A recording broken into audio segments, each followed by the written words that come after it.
Hey guys, John V from Phone Arena here. You're watching our video comparison between the Samsung Galaxy S6 and the iPhone 6 Plus.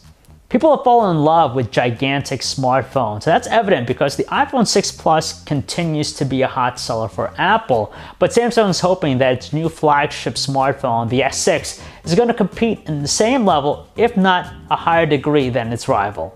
The one clear thing about these two handsets is that they are premium with their constructions and design, but naturally the biggest separation here is just the size. The iPhone 6 Plus is regarded as a phablet, so it's the beefier handset, so it's a lot more cumbersome to hold with one hand, whereas with the Galaxy S6 being a true flagship, it is the more compact and a bit more comfortable feeling handset.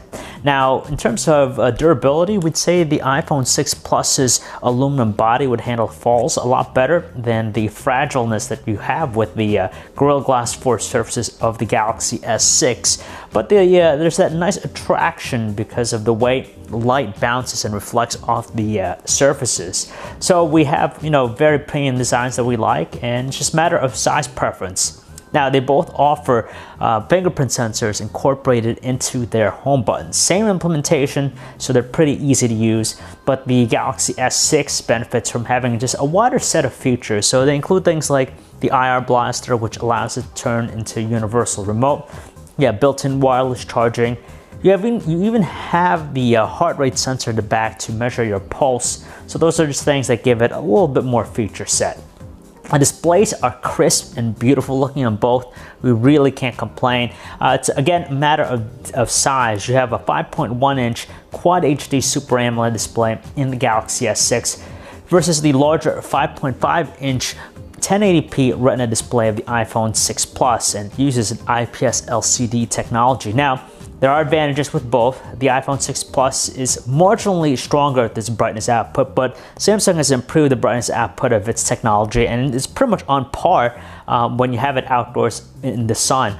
In terms of detail, from a normal distance, you're hardly going to notice anything different about them. They're both sharp, but when you look very close, especially in the web browser, the S6's Quad HD resolution makes a whole lot of difference as it delivers a lot more detail and sharpness. And on top of that, Samsung has really improved the panel in its handset. It's of high quality. It has the more ideal color temperature of 6550 Kelvin.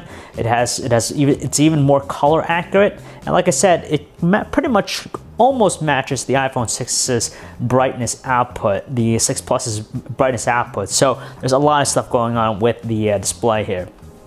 The experiences, it's always iOS versus Android. Which of the two platforms is better? Now, the iPhone 6 Plus and iOS 8 is all about simplicity. It has all the features you need without any redundant stuff on top, and it's just simple, straightforward. If you're a first-time smartphone user, you'll probably appreciate the simplicity of iOS 8. And on top of that, you have still some nice animation, even though for the most part, the layout of the home screen is pretty generic.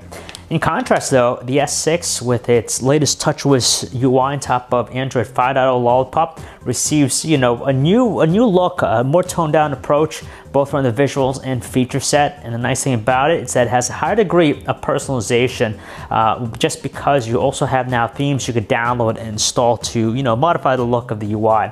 On top of that, there are a lot of useful features that power users will appreciate.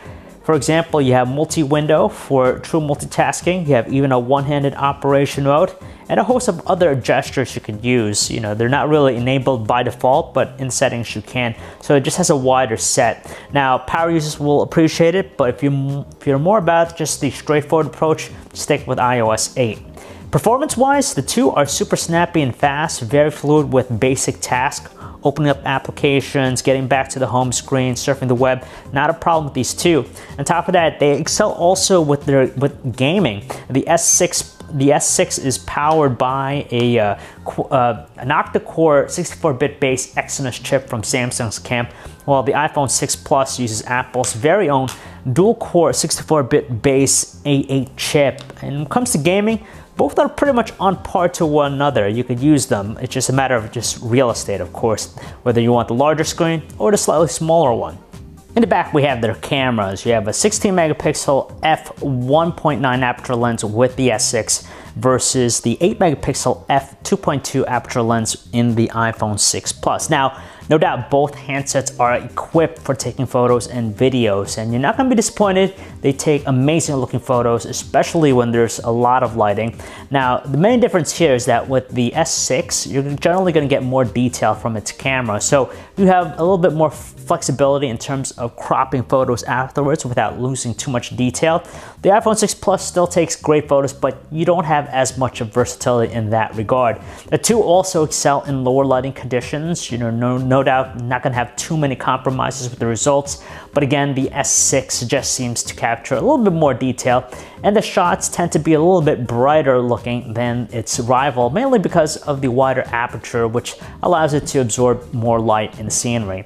And when it comes to video recording, again, there's a lot to love about them both. You're going to take some brilliant looking videos, which you could use for other things down the road. But the S6 has a slight advantage or a benefit in the form of 4K video recording. You don't get that with the iPhone 6 Plus. But like I said, 1080p video quality are absolutely beautiful with both. Call quality, we weren't really too thrilled by both handsets. We consider them both average. On the average side, you'll be able to handle conversations with a good amount of ease, but there's some distortion every now and then, but nothing to the point that it would diminish the experience. In terms of battery life, impressively, the battery optimizations with the S6, the power efficiency of the new chip, and even Super AMOLED display, which consumes less power generally than an LCD display, managed to deliver a longer battery life than the iPhone 6 Plus in our battery benchmark test. But no doubt, the two are more than equipped to give you at least a full day of normal usage. That's unless you are, constantly using the phone or a power user, then you'll probably need to charge them every now and then, but it's not too bad. Well, you can honestly go with either device. It just depends on what size smartphone you want and also how much you're willing to fork over. The iPhone 6 Plus, being the larger handset, it's not going to really appeal to a wider array of people, but some people still love that. And on top of that, it's a well-rounded performer, though you will spend the extra money picking it up. In comparison though, if you're going to go with the S6, you're getting a fantastic all-around smartphone, a nice new premium design language, and it's a strong contender in several areas. And on top of that, you'll probably be spending less money picking it up. So if you guys want to learn more about either handset, you can check out our website, phonearena.com. It's John V. Thanks for watching.